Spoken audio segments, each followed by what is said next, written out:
Good afternoon.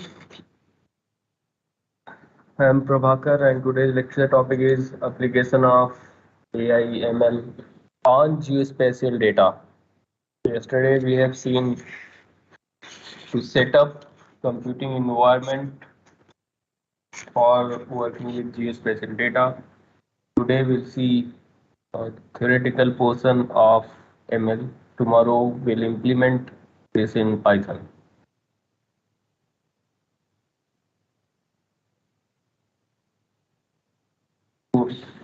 We'll see a brief intro of machine learning. What is machine learning? Though you have already seen in first lecture, we'll brush up the key concepts of machine learning.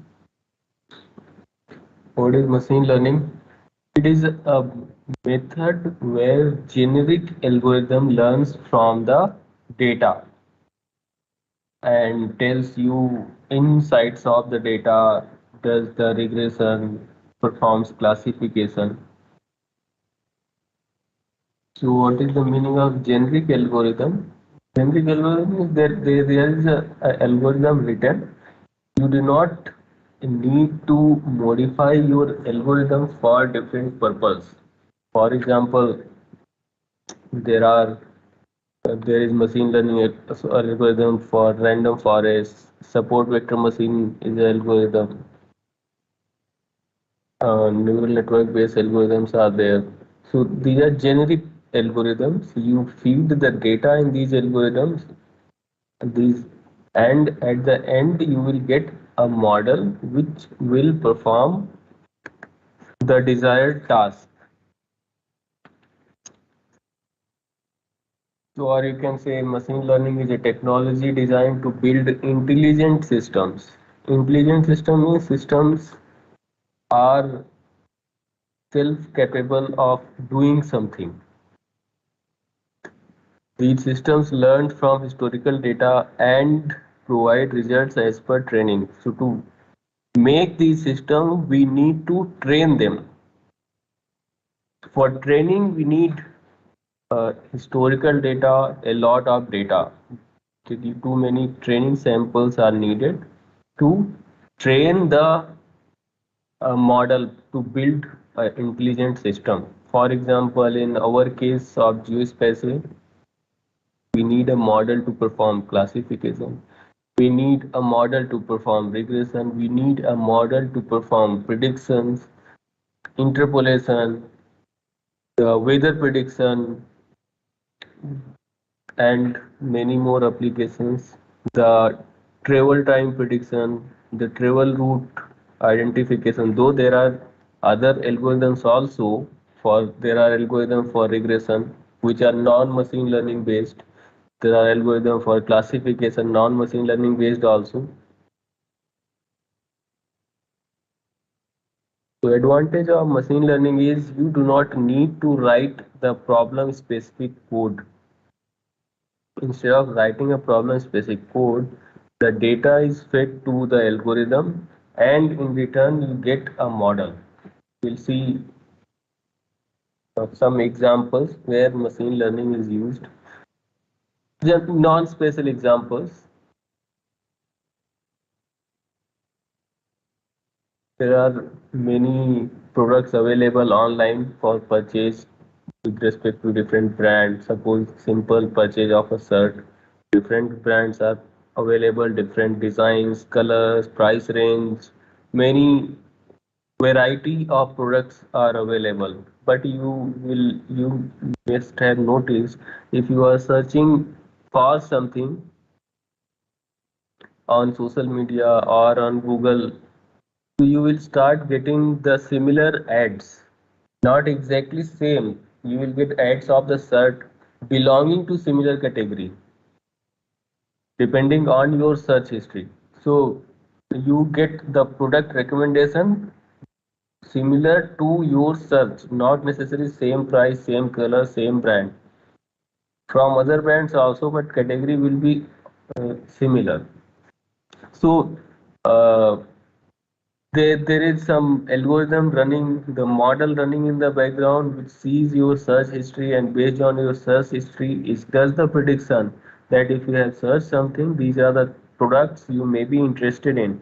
So no one is sitting in the background looking for your search history and giving you manual recommendation. There are models running in the background. They get the data of your search history and does the prediction. Other applications, voice recognition. There are non-machine learning methods for voice recognition. Audio processing algorithms are there. Uh, Filtering algorithms are there. Low pass filter for audio, high pass filter. But there are machine learning algorithms to process them to identify the voice belonging to whom. That kind of uh, application is possible. Email spam detection.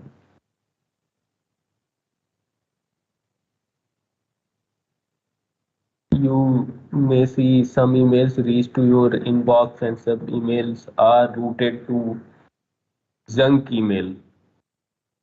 Email are routed to junk based on its category. If it is spam, it is detected as spam, it will be routed to junk. So how this is detected? So there is a clustering based model running in the background. So uh, that model identifies that new email belonging to spam or not. It detects based on the content of the email. Few buzz keywords are identified, and based on that, this email is detected as spam. Some buzz keyword like if someone is demanding money or some offer, more focus is given on offer. So these can be some examples based on which categorization is done. Then image processing, spatial as well as non-spatial both. So in image processing, we may need classification of the image, we may need regression, we may need to perform clustering over the image. Face recognition is object identification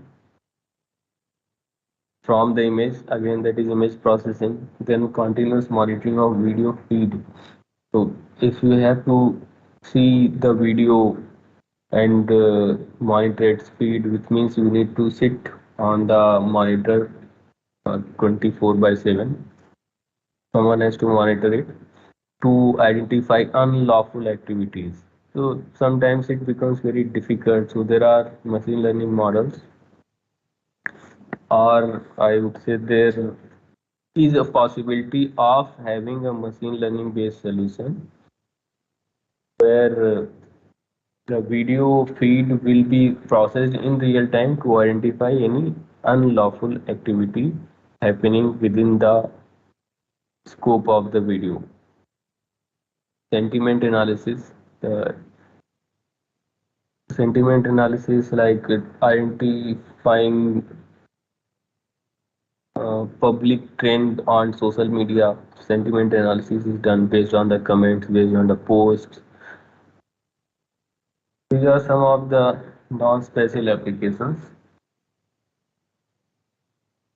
Now we'll move to see the difference between machine learning and non-machine learning method. There are traditional methods where you give input data, and along with this input data you give program, and based on the program it will give you the output. For example, fitting a simple linear regression.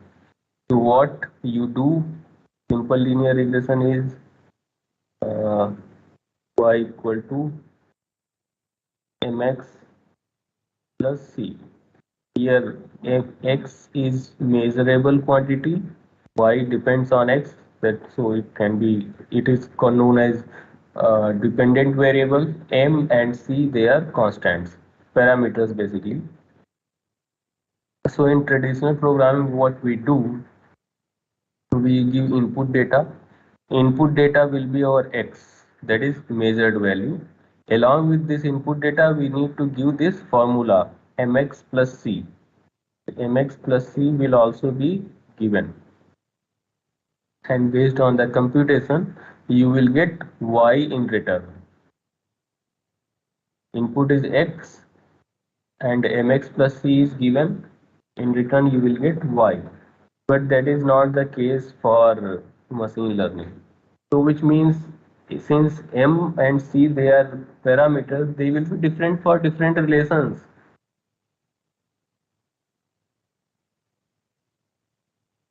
So NDVI versus crop yield, that humidity versus rainfall.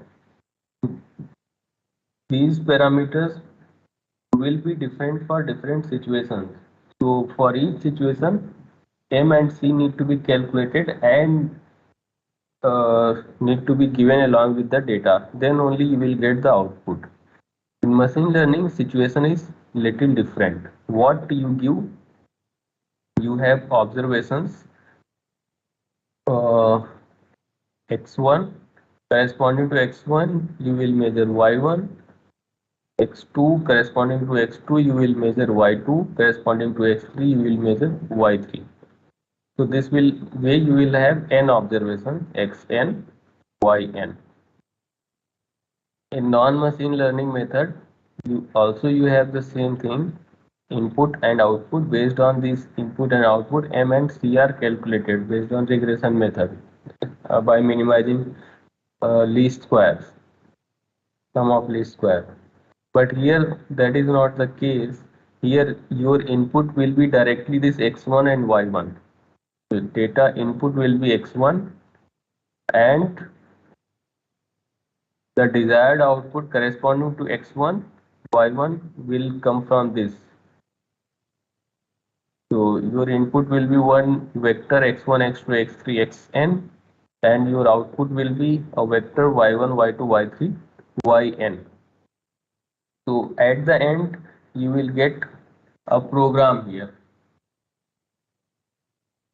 So this is known as training process, where you give input data and output data, and model learns from your data and gives algorithm learns from the data, and you will get a model, that is program.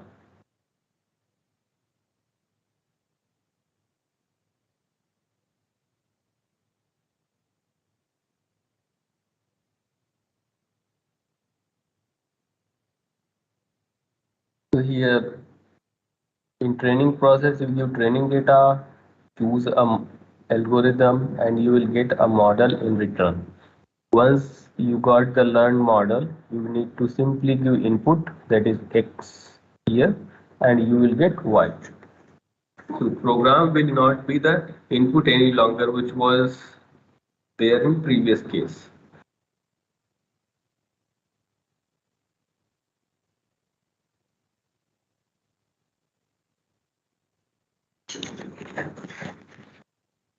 Fundamental assumptions of machine learning.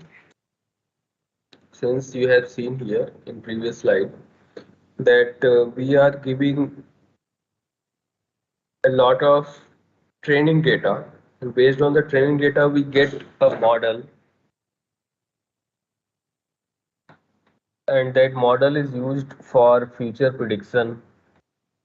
So here it is assumed that the distribution of the data which is used for training of the model will be same as data used for the prediction in future, or the training data used during the training process is following identical distribution with the testing data. Testing data is the data used to check the accuracy of the model. So this is the very fundamental assumption, but in reality you will find the strong violation of this assumption, because you will not find future data identical following identical distribution with the historical data, there will be some violation.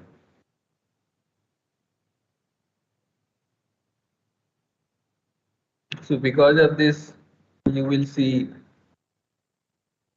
some poor accuracy in the model.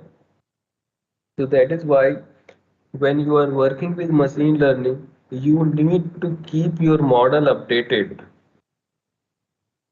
Then only it is trustable. For example, suppose you have trained the model with some Landsat image for uh, 10 years ago. Suppose you have trained the machine learning model for 10 years older Landsat image, and now you want to use the same model for classification of today's image. You see here, model is 10 years older and you want to use today. You will notice a poor accuracy in the classification result. Why?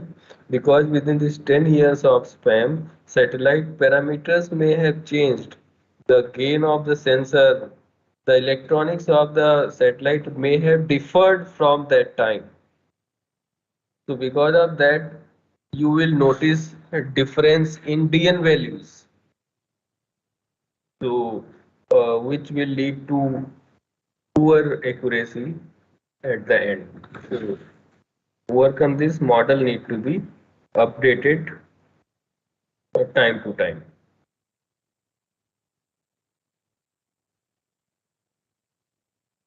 And other thing, when we are training the model, we need to be sure that quality of the data is very good.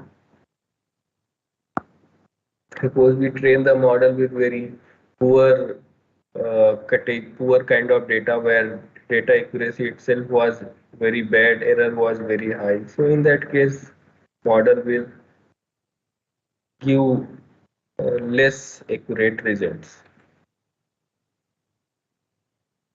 What are the steps involved for machine learning? Data collection, that is a step needed for any kind of modeling. Then data pre-processing. Data pre-processing is the step where you need to put maximum effort, because the better the data input for the model, better you will get the trained model. The better the input data, better the trained model will be. So here only you have to do a lot of effort, because here you have scope to play with the data. You want to work with direct data. You want to work with direct data means, suppose you are having multispectral image where you are having RGB, NIR, SWIR bands. You want to work with them directly, or you want the derived products, the NDVI, NDSI, NDWI. What do you want? You want to work on the same bands, or you want to work on the PCA of them. There are many possibilities in data pre-processing. So not only data transformation, in data pre-processing, you need to fill the data gaps. So as I told, the training data should be of very high quality. Suppose there is cloud present in your image. So in that case, that portion need not to be considered while training, because that will deviate the model from the actual situation, because pixel value will totally change if cloud is present.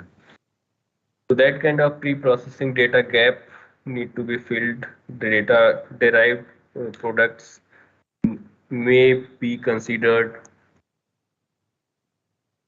Why you have to do maximum efforts here? Because the training process, uh, once you have input data in format, the model is one line of function from Python. So in that you need to pass your prepared data and it will train itself. So where the training process, you do not have too much to contribute apart from tuning the hyperparameters. We'll see what are hyperparameters. So model performance depend greatly on data pre-processing or the input data being considered. So once data pre-processing is done, next step is splitting the data for testing and training, and at the end testing the performance. So splitting data is needed to validate the model, to check its accuracy, and performance testing we will get the actual accuracy of the data. Few terminologies: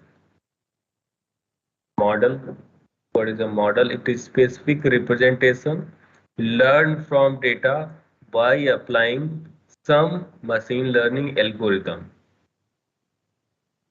So random forest is an algorithm, and when you pass the training data set and you will get the return representation, that will be known as model. What is a feature? It is individual measurable property of the data.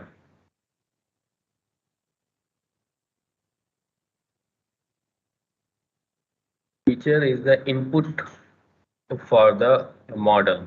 So what is individual measurable property of the data?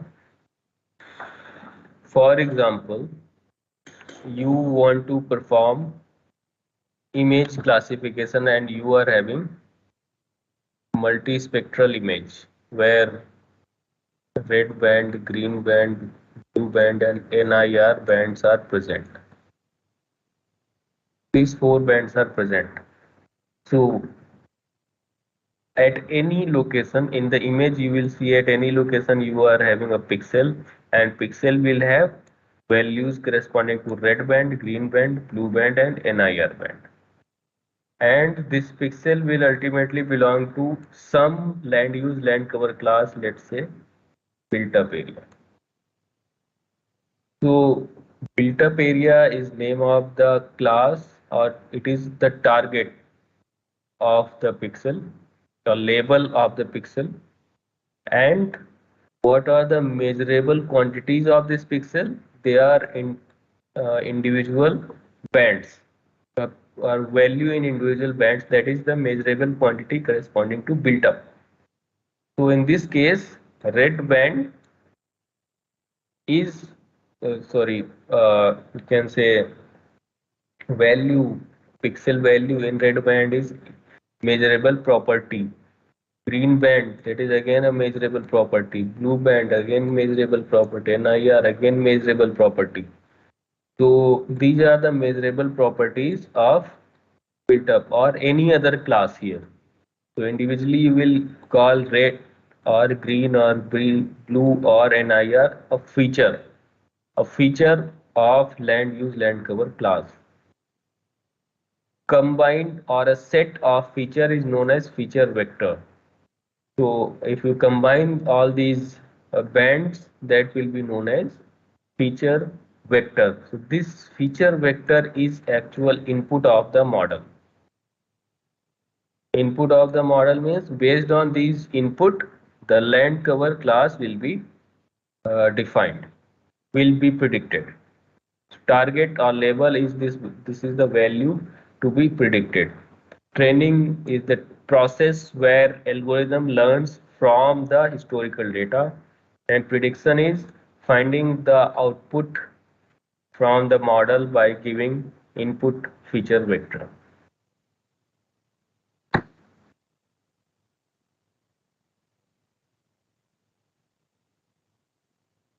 So it is not necessary that at any problem you should apply machine learning.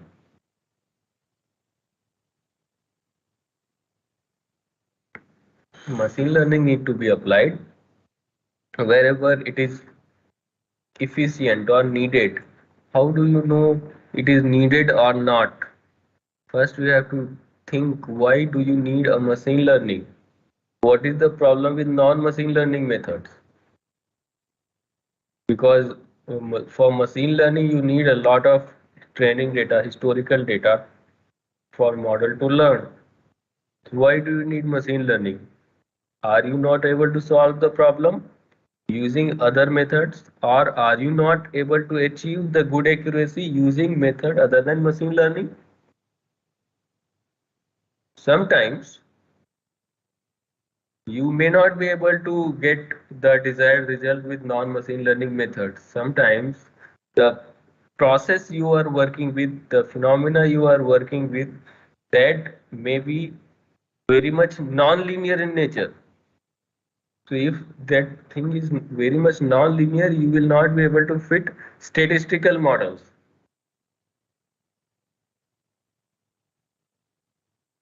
For example, groundwater level. Groundwater level below the earth surface, that is very non-linearly related to observable parameters. It, we know the groundwater level depends on the rainfall in that region, rock type, soil type, the slope of the region, and uh, how the extraction is happening from the ground. So basically, those things are related to the groundwater level below the earth's surface. But what is the relation? Are they related linearly?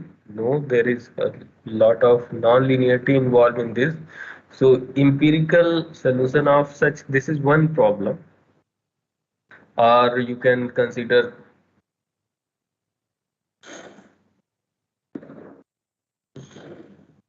weather. Weather prediction is also very much non-linear in nature, non-linearly related with the observables. There are very good models available for weather prediction, rainfall prediction, temperature prediction, but there is chance of improvement using machine learning.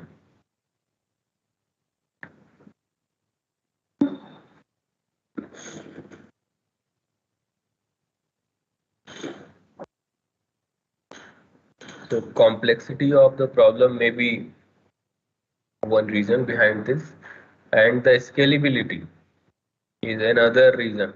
Suppose you want to classify the image, but image size is very small. Let's say image is having 1000 pixels. 1000 pixel is very smaller image, by the way. So if 1000 pixel means 100 pixel by 10 pixel, 100 by 10, 100 rows and 10 columns, you will get 1000 pixel. And you want to apply machine learning? Not needed. These are very small number of pixels. That is, the image is very small. Making a machine learning model for this image is not cost effective. Cost does not mean here money. It means the effort you will do to make the model, and at the end you have to classify only very small image. You can do manual classification in this case. So if you have to work on very large number of pixels, large number of images, so in that case you should think for a model, machine learning model preferably. Then you need to see the problem should be formulated properly.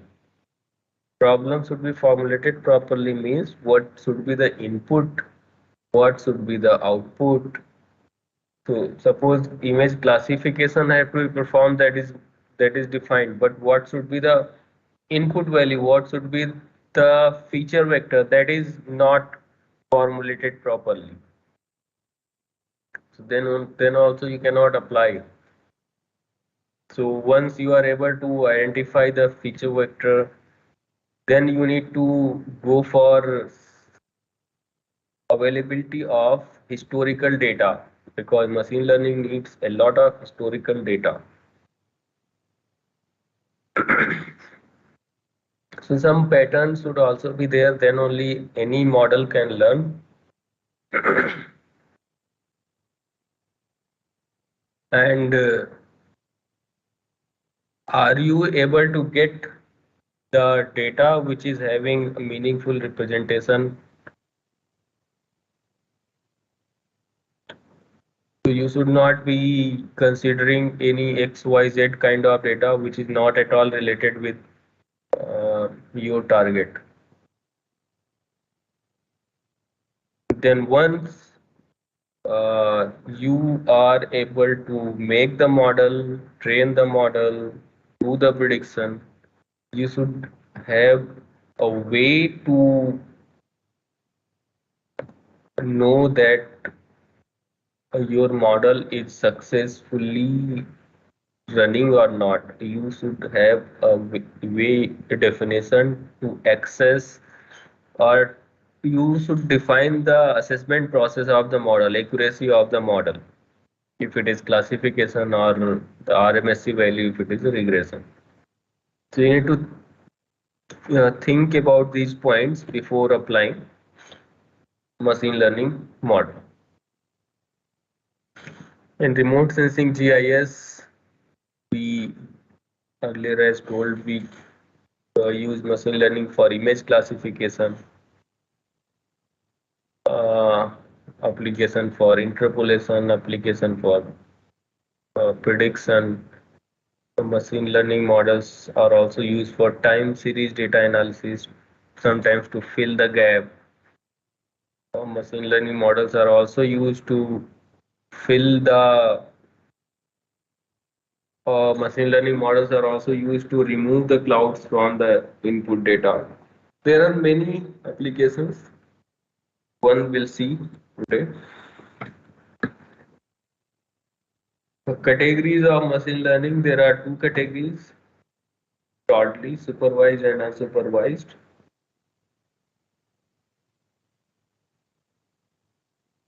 In unsupervised learning, we deal with unlabeled data, means we have seen requirements from model.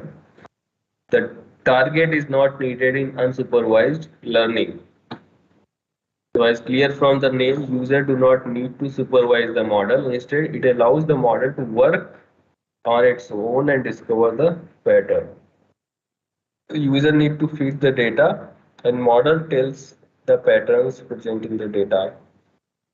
So two kinds of unsupervised learnings are there: association and clustering. So association is a technique which finds the relationship between one parameter, one input and another one. So in non-special case, uh, purchase behavior of the customer, like if one product is being associated with others, the customer purchases both, so that way association can be applied. Another way, like spread of dengue, how it is related to the environmental parameters, that can also be studied with association. Then clustering, it is a process of grouping observation of similar kind into smaller groups. So in clustering method, input is grouped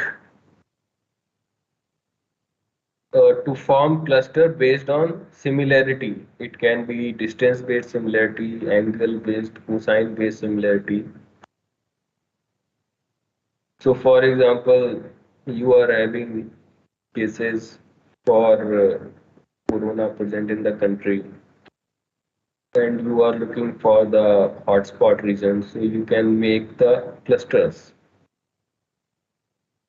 So depending on the number of cases present in the region, it will group them and make a cluster.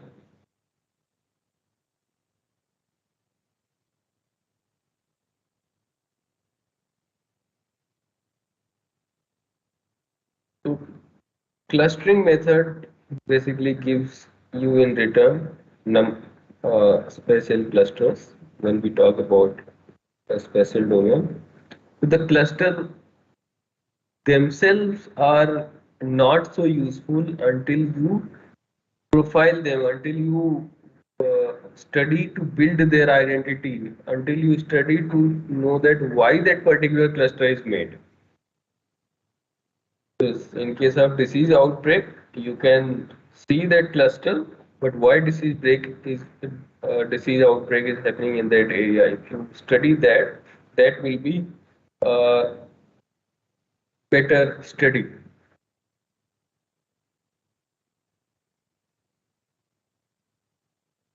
I've seen K-means clustering, which is a technique used to group the data in K-means. For example, my image is having 5 classes and I want to use supervised classification. Then I'll start with 5 centers and distance of the pixel from these centers will be calculated, and whichever center is having minimum distance from the initial the pixel will be assigned to those clusters. I mean this one. Suppose you are having data distributed like this. Let's say you are having 2 clusters here. So K will be 2. So for initial, we will have one mean here. We may have one mean here, one mean somewhere else. So later on, distance between this point and this mean will be calculated, and distance between this point and this mean will be calculated. So whichever distance is minimum, this point will be assigned to that this cluster. So initially you will get a cluster like this and you will get this cluster because these points will be less distant from here. So when a cluster is formed, new mean will be calculated. So you will get this mean shifted here. Again, distance will be calculated. So this process goes in iteration, and at the end, when the cluster center stops moving, that is the time when we get our optimum clusters.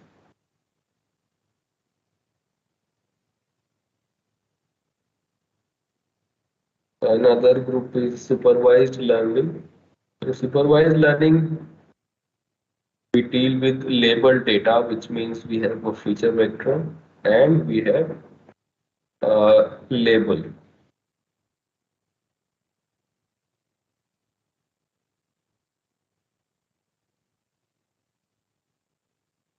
The user need to feed data and its label to the algorithm, and as told, in return you will get a model.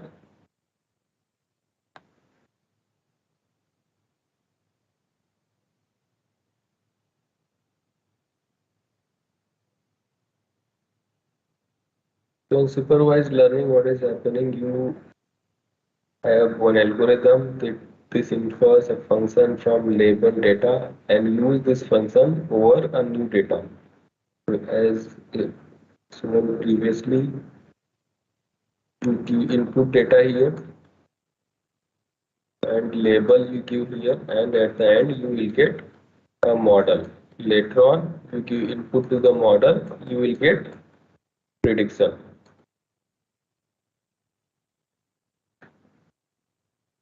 So this training process where you are getting the model, this process continues iteratively until you get the desired accuracy.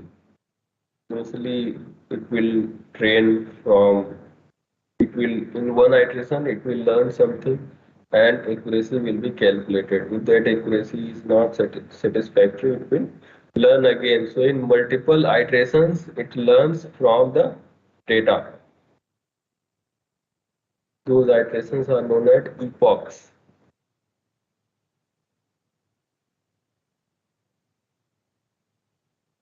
There are machine learning algorithms, random forest, support vector machine, gradient boost, convolution neural network, long short-term memory. So this is used for time series, and this random forest and gradient boost, they are tree-based models. This is neural network. and this is non-tree based model. We'll see random forest in detail, what is happening. Random forest is a tree-based model and it is able to handle huge data set irrespective of any distribution because randomly it pulls the sample. So we'll see how the samples are being pulled. Since it is tree-based model, which means categorical data it can handle very well. It can handle linear as well as non-linear interactions because randomly it will be pulling the samples. The redundant variables can be ignored. We'll see what is happening in tree. What is happening in tree? So let's say a commute time need to be predicted. If we leave at 10 a.m. and there are no cars parked on the road, what will be our commute time? So we have tree trained here. We are leaving at 10 a.m.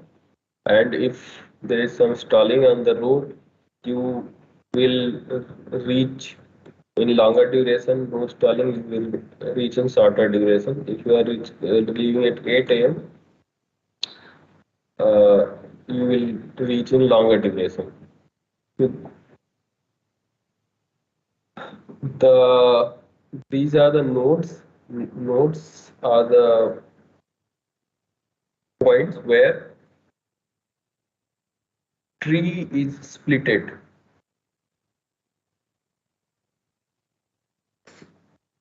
So like accident is a node where splitting will happen. If accident yes, then medium time. If no, or yes, then long time. No, then medium time. So these are the nodes. So there can be n number of nodes for any tree.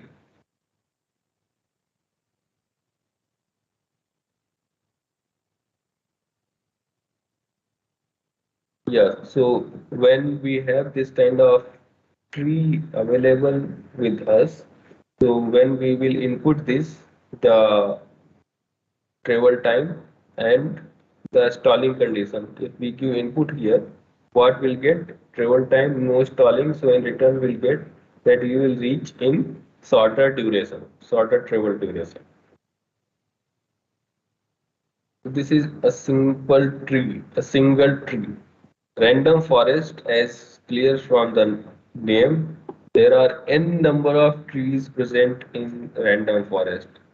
And random means randomly these trees are created, or you can say randomly data set for this tree is pulled from the source data and all the trees do the prediction. So many trees make the forest based on that name is defined. There are n number of randomly created trees.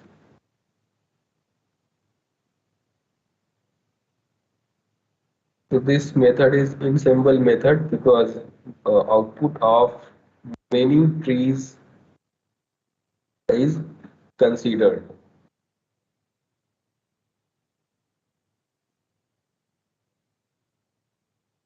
So once we get a trained model, so for let's say for performing classification, we give input data, also known as feature vector. For classification, let's say feature vector is RGB and NIR values. These RGB and NIR values will go to the model and it will pass through n number of trees because while training process n number of trees are made. So each tree will give some output. So one tree may be giving built up, other tree may be giving forest, another tree may be giving built up, the fourth tree may be giving built up, fifth tree may be giving water body as the output. So at the end, the mode value, whichever predicted value, whichever value is predicted by maximum trees, that is the final prediction result of this model. That process is known as majority voting. So how this is done? The randomly bootstraps are created, then aggregated. So aggregation is bagging method. We'll see what is happening. We are having original training data. Randomly n number of bootstraps are created, or you can say n number of training samples are created from this.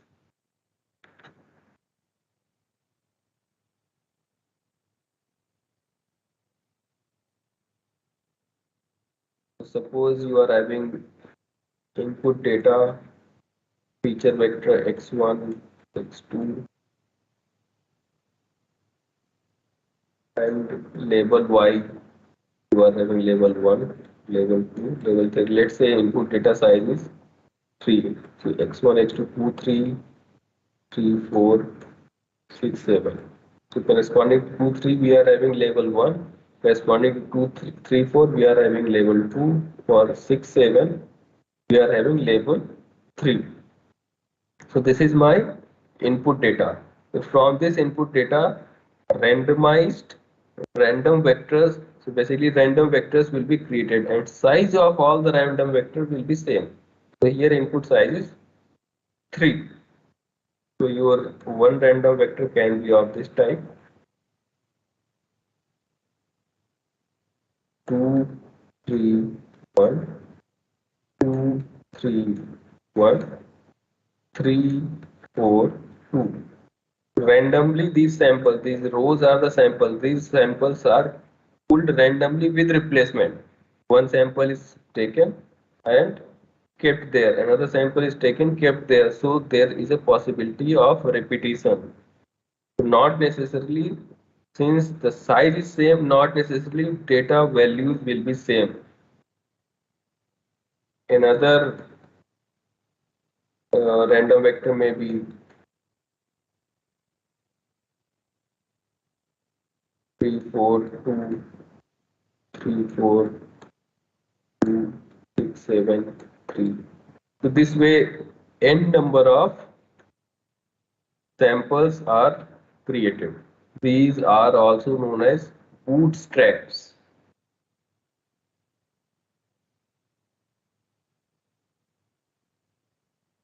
So from all these bootstraps, tree will be generated. So each tree will be later on while uh, prediction process. Your input data will go here, and each tree will be giving some output. Let's say it is giving 1, it is giving 1, it is giving 1, it is giving 2. So at the end, majority voting will be done. So you will get 1 as the output. Bagging is bootstrap aggregation, aggregating the output of these bootstraps.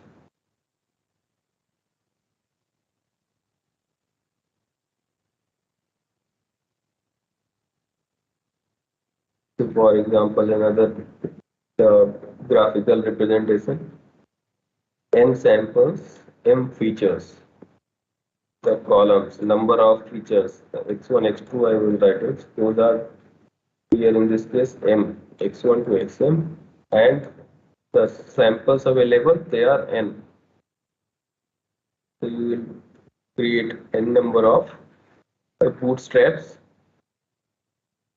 and from these bootstraps trees will be created from each bootstrap, and at the end majority voting will be done. So here what is happening, uh, input feature is going here and it is splitted at the node. It is splitted at the node. So how many features will be to used for any split? So for each sample we are having m features. it is like for each point we are having RGB, NIR, SWR, IR kind of observation if classification is being performed. So we need to define how many maximum number of features should be considered for splitting. Maximum sample split that can be less than or equal to number of features available. For example, if four features are available, so the maximum sample split can be between 1 and 4. So we should not choose a value very less. If we are choosing a value very less, we will get a very large tree. So if tree is very large, there are chances of having errors because splitting will not be proper. If we are choosing very large number for uh, sample split, then tree length will be smaller. So very smaller tree length and very larger tree length both are not suggestible. So basically, this is the hyperparameter which need to be tuned. Hyperparameters are the parameters based on which or hyperparameters are the key parameters based on which model accuracy depends, but these parameters cannot be calculated directly. They need to be tuned based on trial and error. So in this case we can consider initially m equal to 1 means how many features should be considered for split 1, 2, 3, 4, whichever is giving best accuracy that should be considered. Similarly, number of trees. Suppose there are number of trees can be considered any. You can consider 10 trees, 20 trees. Trees means bootstrap. How many samples will be created randomly? You can create a very high number of samples. In that case, you will notice that the computation time will be very large. The larger the number of trees, computation time will be larger because each input will pass through n number of trees. Number of trees need to be optimized. Very less number of trees will give poor accuracy, and very large number of trees will not give very good accuracy. So the optimum number of trees need to be defined. For that you need to draw a graph. On x-axis you will have number of trees. On y-axis you plot accuracy. Now if you will plot this, you will get this kind of plot. Initially when number of trees are very less, you will notice the accuracy very less. Let's say 10 trees, 20 trees, 30 trees. So after 30 trees here in this example, you are getting some accuracy, and even if I am making is 1k trees, 1000 trees, there is no significant change in accuracy. So we should stop ourselves somewhere here, because if we give large number of trees, no advantage, only disadvantage of computation time. The number of trees is a hyperparameter, so it need to be tuned based on this.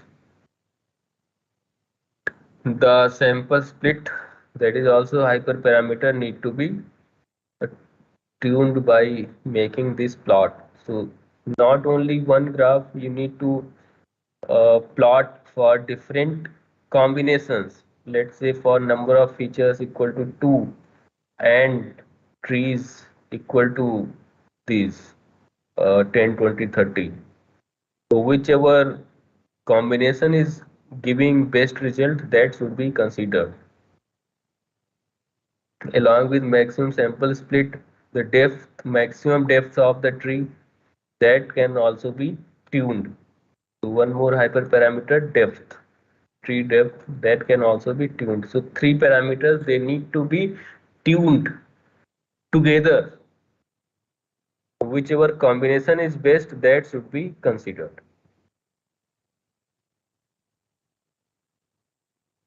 will show one example. Here you can see a map, it is of Gujarat, and the dots, these points are the sample locations. What kind of samples they are giving? The groundwater level is collected at these locations. Now, idea is to find out ground level where these samples are not available. So some key inputs are considered here. What kind of key inputs related to groundwater availability? Uh, Elevation value, rainfall value, it is not written here. Some rainfall value, its location, the soil depth, and the geological availability of a dike, fold, fault in the region, availability of a river or some other water body in the region. There can be other parameters. As I told, what groundwater depends on the extraction of water also, that depends on the built up. So built up area or density of people can also be considered. So these are the input. So corresponding to these points, so let's say one point is having latitude this, longitude this, corresponding to this point, water level is available. This water level is my target. In which season it was measured, what was the rainfall, and what is the other parameters. So these things, they are part of feature vector. The location itself is a part of feature vector. So this will go to the model. So how will you make this?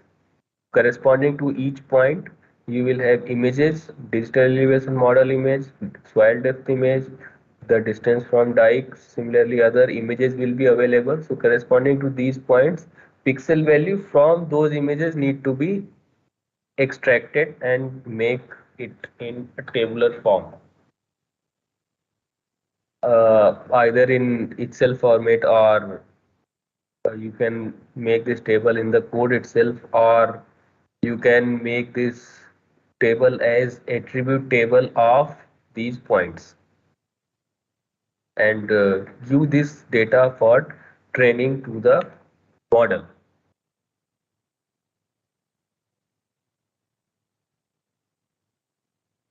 Once model is trained, you need to give input value from input feature vector for the locations where you want prediction. For example, I want prediction here or all the locations. So for what you need to do, you need to make a fishnet here.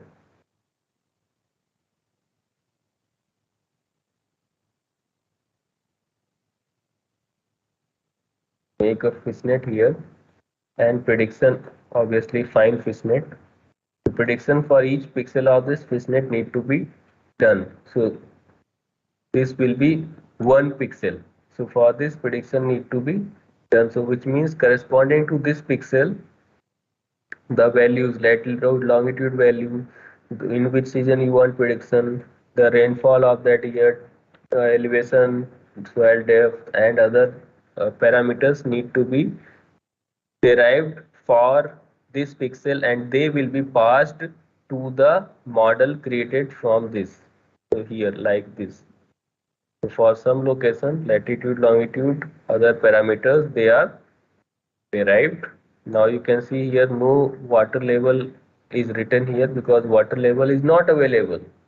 For this location, let's say water level is not available, that need to be predicted. So, but other features need to be derived or need to be calculated from the available images, and this will be input for the model, and you will get water level in return. So you can see at the end you will get image of groundwater level. So it is not very accurate. Just I am showing for learning how output looks like. So with these available samples, you will get a predicted water level value. So with this, I end my class. You can ask some questions now.